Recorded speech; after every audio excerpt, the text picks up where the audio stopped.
نبی تو 2 کھجور پہ روزہ رکھتے تھے۔ اور ایک بڑا خوبصورت واقعہ ہے رمضان کا، کہیں سے بکرے کی سری پکی ہوئی آ گئی تو اب بڑے شوق سے کھا رہے تھے، اور ساتھ ارباز بن ساریہ بھی تھے، حضرت علی بھی تھے اور حضرت مقداد بھی تھے، 3-4 آدمی سری کھا رہے تھے۔ بلال رضی اللہ تعالیٰ عنہ آئے کہ یا رسول اللہ سحری کا ٹائم ختم ہو گیا ہے، میں اذان دینے جا رہا ہوں، آپ کھانا پینا بند فرما دیں۔ اب میں کہا ٹھیک ہے، وہ باہر چلے گئے، اذان دینے لگے، پھر خیال آیا میں دیکھ لوں کہ آپ نے کھانا چھوڑا کہ نہیں چھوڑا۔ واپس آئے تو آپ کھا رہے تھے۔ یا رسول اللہ واللہ لقد اصبحت، اللہ کی قسم صبح ہو گئی۔ آپ نے ہاتھ پیچھے کر لیا، کہا ارے بلال نہیں ہوئی تھی، نہیں ہوئی تھی، تیرے قسم کھانے پر اللہ نے پہلے نکال دیا اس کو کہ تیری قسم جھوٹی نہ پڑے۔ حضرت علی نے فرمایا اگر بلال قسم نہ اٹھاتے تو جب تک میرے نبی کھاتے رہتے اللہ صبح کو پیچھے ہٹاتے جاتے۔ دیگ پک رہی تھی، ابو عبیدہ رضی اللہ تعالیٰ عنہ بن جراح وہ دیگ پکا رہے تھے، بکرا۔ آپ نے کہا ابو عبید یہ مجھے بکرے کی دستی پکڑانا، اگلے بازو، آپ کو اگلے بازو کا گوشت پسند تھا، گردن کا گوشت پسند تھا، یہ کمر کے پٹھ کا گوشت آپ کو پسند تھا، دودھ پسند تھا، برنی کھجور پسند تھی، عجوا کھجور پسند تھی۔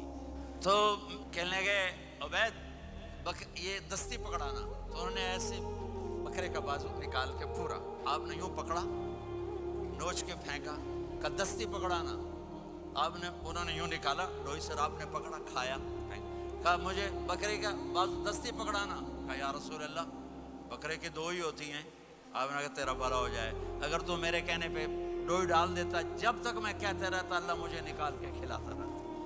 آخری رات اللہ تعالیٰ فرماتے ہیں جاؤ تمہارے رات کی قیام اور دن کے روزے کے بدلے تمہیں سب کو معاف کر دیا، اور ایک رات اللہ نے شب قدر بنائی جو 1000 راتوں کے برابر کر دی۔ آپ کی تو راتیں بڑی چھوٹی ہیں، 5 راتیں جاگ لو، 21، 23، 25، 27، 29، ان میں سے ایک رات ضرور شب قدر ہوگی۔ ایک رات کا جاگنا 80 سال کی عبادت سے بڑھیا ہو جائے گا، صرف ایک رات کا جاگنا، ایک رات کا جاگنا۔ ایک شرط ہے دل میں بغض نہ ہو، نفرت نہ ہو، حقارت نہ ہو، کسی مسلمان کو حقیر نہ جانو بلکہ کسی انسان کو حقیر نہ جانو، تو آپ کی بندگی اللہ کی بارگاہ میں پہنچ کر آپ کے مقام کو اونچا کر دیں گی۔ تو عبادات میں ایک نماز ہے، پھر ایک روزہ ہے، پھر زکوٰۃ اور حج مالدار لوگوں کا فریضہ ہے، غریبوں کا نہیں ہے، متوسط طبقے کا نہیں ہے۔ 5 نمازوں پہ کتنا وقت لگتا ہے؟ روزے سال کے بعد آتے ہیں، گنجائش ہے، بیمار ہو بعد میں رکھ لو، مریض ہو بعد میں رکھ لو، زکوٰۃ سارے سال میں کسی وقت دے دو، حج زندگی میں کب کسی وقت کر لو، یہ ایک چھوٹا سا نصاب ہے۔ دوسرا میرے نبی کی زندگی کا پہلو جسے میں ہائی لائٹ کرنا چاہتا ہوں، جو نمایاں ہے، جو روشن ہے، وہ میرے نبی کی زندگی ہے، وہ میرے نبی کے اخلاق ہیں، وہ میرے نبی کا درگزر ہے، میرے نبی کا پیغام محبت ہے۔ میرے نبی نے فرمایا اسلام کا سب سے مضبوط عمل کیا ہے؟ ایو اور الاسلام اوثق، صحابہ نے کہا الصلاۃ، نماز، آپ نے کہا نہیں، جہاد، آپ نے کہا نہیں، روزہ، آپ نے کہا نہیں، حج، آپ نے کہا نہیں۔ اسلام کا سب سے مضبوط عمل کیا ہے؟ صحابہ، نماز، جی نہیں، جہاد نہیں، روزہ نہیں، حج نہیں۔ اچھا یا رسول اللہ پھر کیا ہے؟